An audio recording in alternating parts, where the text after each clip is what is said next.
BFM Business. Toute l'info éco et business à la mi-journée.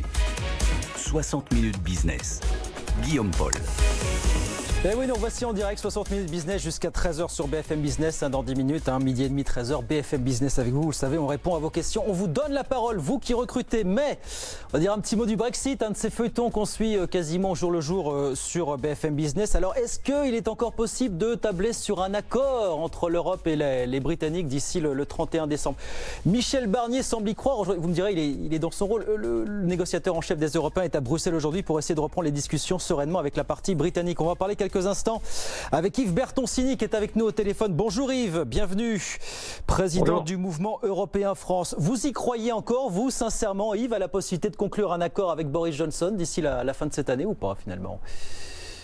C'est encore possible. On a vu que déjà l'accord de divorce a été conclu un peu dans les affres, les douleurs et j'allais dire dans les prolongations. Donc oui, bien sûr, il y a une dramaturgie propre à une négociation qui, de toute façon, n'est pas facile et tout se jouera dans ce qu'on appelle le money time en basket, la toute fin. Mais pour autant, il faut qu'il y ait une volonté commune d'aboutir. Et la question qui se pose aujourd'hui, vous avez cité Michel Barnier qui a repris ses bâtons de marche et qui est parti à Londres pour essayer de rapprocher des points de vue.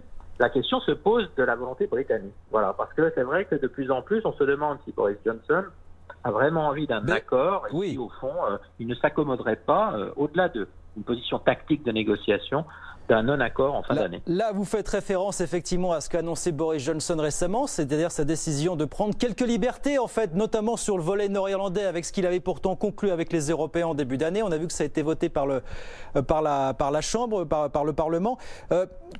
Concrètement, il joue à quoi, Yves, pour vous, Boris Johnson? Voilà, comment peut-il s'accommoder? Comment pourrait-il s'accommoder d'un no deal, finalement, à la fin de cette année? Alors, comme depuis le départ, il fait de la politique. Alors, il a d'abord fait beaucoup de politique politicienne, y compris pour arriver à ses fins et être Premier ministre, quand il a beaucoup déstabilisé Theresa May, quand il a voté non à l'Europe au référendum. Mais là, il continue à en faire vis-à-vis de l'Europe en disant, au fond, bien sûr que ça va nous coûter à nous Britanniques, mais moi j'ai un peuple qui a demandé le divorce, je suis capable de lui dire que tout divorce entraîne des coûts, alors que vous les Européens, vos pêcheurs ils n'ont rien demandé, vos exportateurs n'ont rien demandé, donc est-ce que vous aurez le courage d'endosser un divorce qui a de tels coûts? Parce que c'est vrai que les Européens soulignent souvent qu'il y a une asymétrie économique. Oui, nous exportons peu vers le Royaume-Uni, 8% en moyenne, plutôt 12 pour la France, et eux, c'est 47% vers nous. Mais là, en fait, un calcul économique. Je crois que Boris Johnson, lui, ne fait que des calculs politiques, et que donc, il envisage peut-être un non-accord au-delà de... Mais comment c'est possible? Il peut leur offrir aux Britanniques le divorce avec l'Union européenne, mais un divorce quand même mesuré avec un accord commercial à la clé.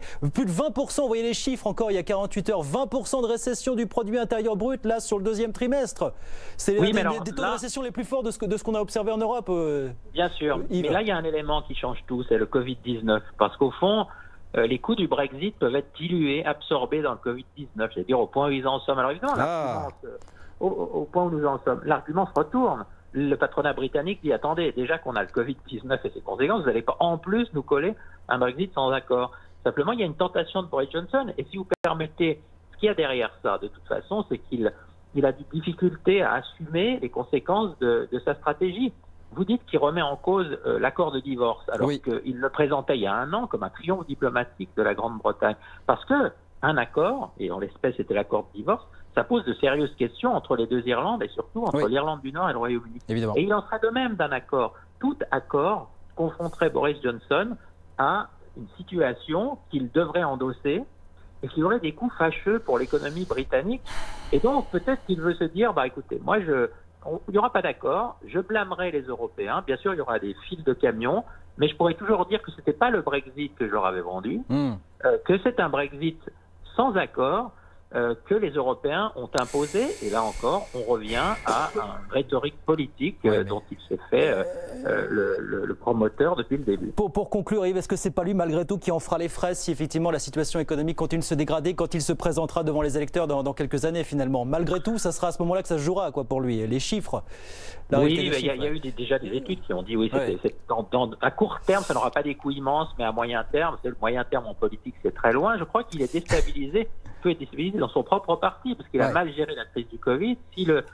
s'il gère le Brexit sans accord au bout, c'est là qu'est le danger pour lui. C'est peut-être pour ça, encore une fois, qu'au-delà peut-être de certaines postures de bluff, il y a encore en octobre, peut-être même dans les prolongations à nouveau en novembre, une zone d'atterrissage qui pourra être identifiée. Si c'est ça, il est très fort. Il est très très fort, ce Boris Johnson. On verra bien, effectivement. Bah oui, il reste mine de rien un peu plus de 3 mois pour conclure un accord.